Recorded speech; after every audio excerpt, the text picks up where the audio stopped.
Now over to Venezuela, where we've been covering the political unrest since early April. Demonstrators have taken out to the streets of the South American nation in response to a complex political and economic crisis there. The country is highly divided. Opposition protesters demand general elections and reject the latest effort announced just last week by Nicolas Maduro's government to draft a brand new constitution. On the other side, government supporters have denounced the violence from what they call them terrorist factions. On Thursday, thousands took to the streets of Caracas to mourn the death of 27-year-old Miguel Castillo. He's the latest casualty of these protests, bringing the death toll now to about 38 victims. Renewed clashes brought again a sight of tear gas, makeshift shields, and water cannons. So joining us now to break down the situation is Miguel Tinker Salas. He's a professor of Latin American history at Pomona College. Professor, thanks for being with us today. Let's start with the death toll. As this continues to increase, President Maduro has renewed calls for dialogue with opposition leaders just this week and invited 5 Latin American countries to participate as the mediators. What's the response? Is this process a viable way to look at the future?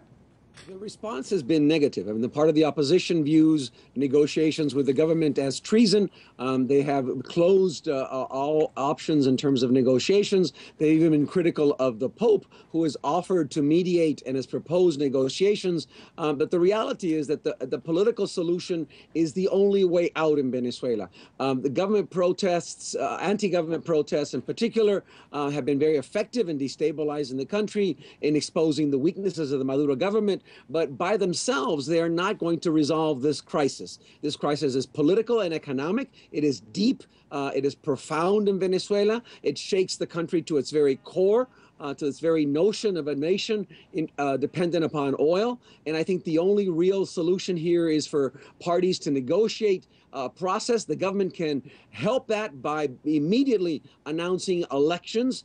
They have delayed announcing elections for governor, for regional elections, and they also have not laid out a schedule for presidential elections in 2018. So the government must act in good faith and begin to open up that process and not simply propose an alternative constitutional convention in the midst of this crisis. Well, seeing as it's an immediate crisis right now, it sounds like there's a litany of things that need to be done. But are there any calls from any leaders on any of the sides to at least stop the violence? Interesting, the violence continues, and it happens that the opposition leaders turn a blind eye to the violence. They did this in 2014.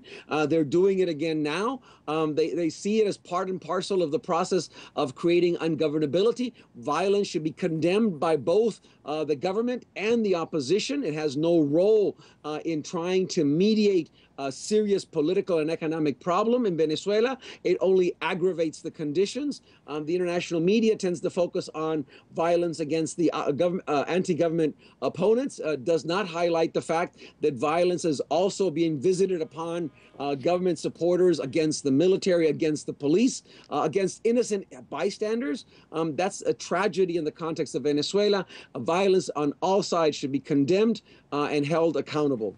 Now, Professor, one last question here is that the U.S. has just recently announced a multilateral military drill in South America with Brazil, Peru, and Colombia participating on what's being called Operation American United. What do you think the Venezuela reaction is going to be amid the turmoil that's happening in their own country?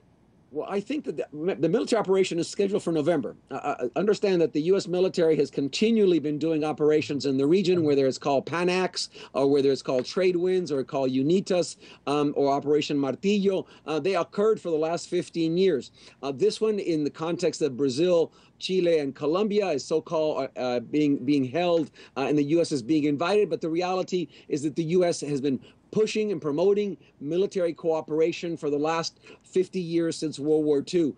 Obviously, the Venezuelan government will read it as an effort at destabilization, but the reality is that it has happened in the past and will continue again, and the problem should be focused on internal dynamics in Venezuela and trying to find a solution to this deep and profound economic and political crisis.